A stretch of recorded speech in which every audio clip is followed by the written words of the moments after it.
C'est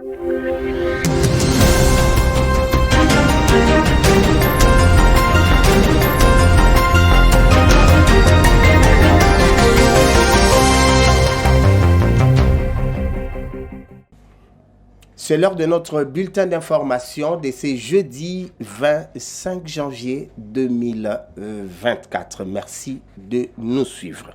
Après la proclamation des résultats, l'heure est à la réflexion du lendemain dans les chefs des sociétaires de l'Union sacrée de la nation. En interne, après la naissance du pacte pour un Congo retrouvé, PCR en sigle, avec Vital Kamerhe en tête, d'autres ténors du présidium de la méga structure Union sacrée se concertent de leur côté pour également pousser loin leur vue.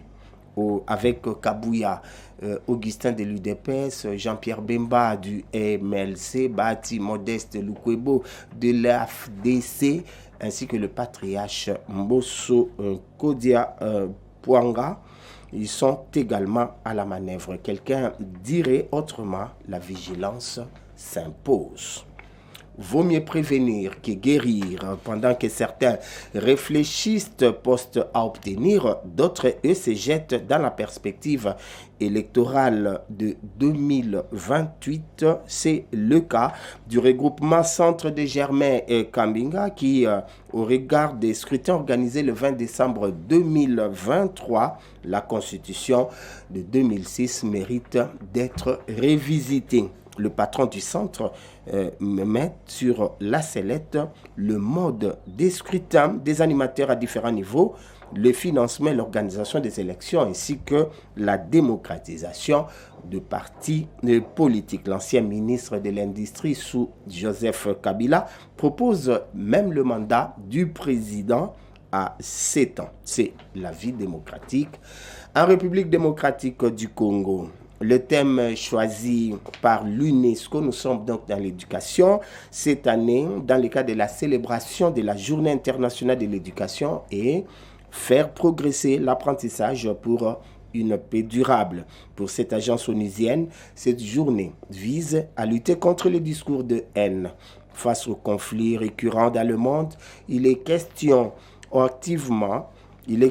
plutôt que les différents gouvernements s'engagent activement à l'application de la dite recommandation. La République démocratique du Congo n'est pas en reste. Nous terminons par le sport. CAN 23, nous sommes en Côte d'Ivoire.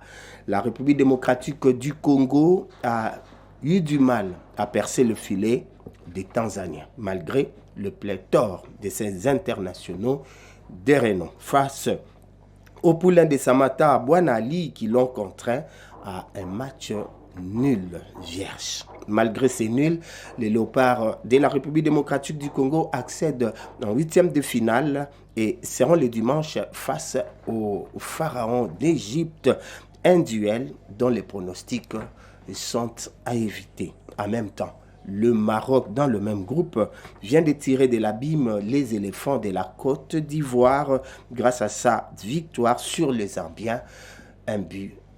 C'est par ici que nous mettons un terme à ce bulletin d'information. Nous vous fixons le prochain rendez-vous pour notre grande édition de 19h30. Merci en attendant, restez fidèles.